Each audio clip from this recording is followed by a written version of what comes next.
and he prizes him more highly than anything else in his possession, and it is seldom that he can be induced to part with him at any price. He never mounts his war horse except when going into battle, going on a buffalo chase, or upon state occasions. The Comanches' position on the southern plains made them among the first to come into possession of the Spanish horses as they came out from Mexico and drifted northward, as the horses drifted northward. The climate of the southern plains was the best climate for the horse. He could live and thrive there year-round. Since the south was the natural habitat of wild horses, they soon became more numerous there than in the northern plains, and therefore the Comanches had more horses than the northern tribes. The contact of the Comanches with Mexico made it possible for them to recruit their herds by theft from the Mexicans. They, in turn, supplied the neighboring tribes, with the result that horses were constantly moving northward. That's an image that you should take in for just a moment. Imagine herds and herds of horses in the south, and constantly little trails going up through the country, up towards the north, horse trading. Sure, horses up in the north bred too, but they just couldn't breed as fast and live as long and healthy as the horses down south. Now we skip a couple pages to Colonel Dodge, who says, in speaking of the proclivity of these Indians for horse thieving, interesting, they stole so much stuff all the time.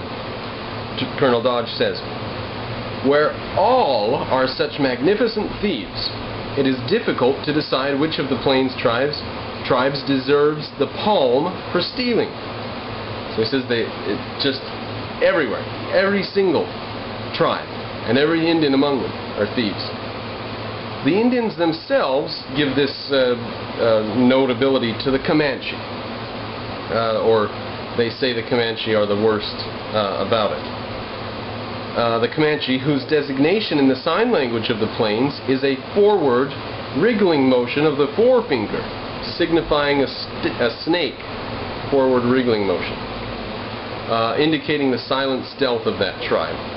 So, yeah, that's interesting. This is true of the Comanches, who for crawling into a camp, cutting hobbles and lariat ropes, and getting off with animals undiscovered, are unsurpassed and unsurpassable. All that brilliance, and they're such environmentally friendly Indians, and they all share everything, and they're such communists, and they're not prejudiced against the old or the young, and again, they're such environmentalists. Who would think that they were thieves? Quote, "I have known a Comanche to crawl into a bivalve, B-I-V-O-U-A-C, where a dozen men were sleeping, each with his horse, tied to his wrist by the lariat. Then the Comanche cuts a rope within 6 feet of a sleeper's person, and then he gets off with the horse without waking a soul." He has known that to happen. That's the end of the quote from Colonel Dodge. Back to the text. Colonel Dodge gives other examples where horses were stolen under the most adverse conditions, oftentimes setting military expeditions afoot. Aha! How about that? The Indians go out and take the horses from the army, and the army ends up walking.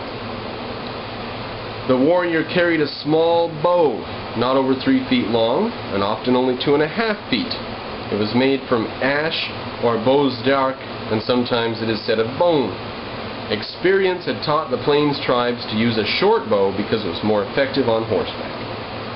I thought that was interesting because the English longbow was a military advance in history and gave the English some advantage, and for the Indians to find that long bows were too long and short bows were better is interesting.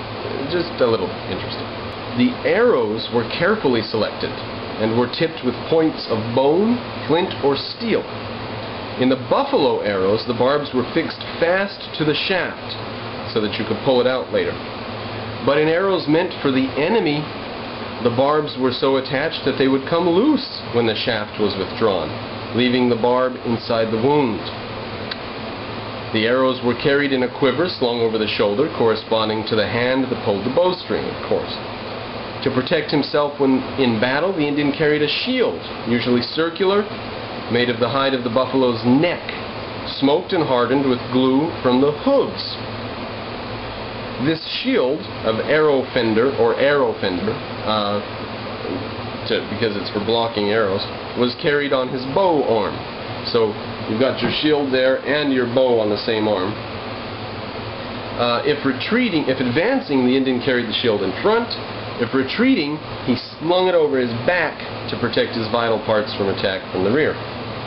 The shield gained in effectiveness because it hung loosely, gave readily to the stroke of the arrow, and it would deflect any missile, either arrow or bullet, that did not strike it at right angles. The Indian could further protect himself, as we've seen, by using his horse as a shield. Thus armed and mounted, the Plains Indian was a formidable warrior in his country. Now this next part's incredible. To realize how formidable he was, we must bear in mind that he could carry 100 arrows. Call it 20 or 50, but compare that to a musket with one shot, or a 6-shooter or even 2 6-shooters. You got 12 shots compared to 20 or 50 or 100 arrows.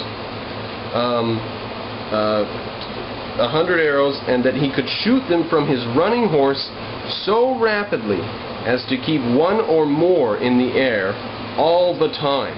I don't know about that. Maybe. And shoot them with such force as to drive the shaft entirely through the body of a buffalo. I also don't know about that. That sounds absolutely incredible to me. Even for a bullet to go all the way through a buffalo would probably be, as long as it doesn't hit any sinew or bone, maybe, but I don't know.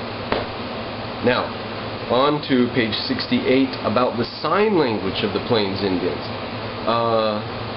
There's an interesting argument between the author and the general belief that people had about where this sign language came from.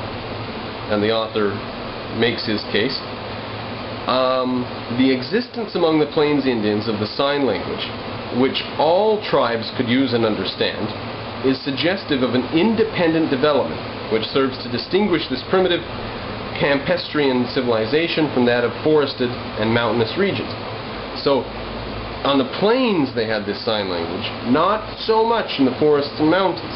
By means of signs or gestures made with arms and hands, it was possible for the Indians of one tribe to communicate with those of another plains tribe, regardless of differences in spoken language.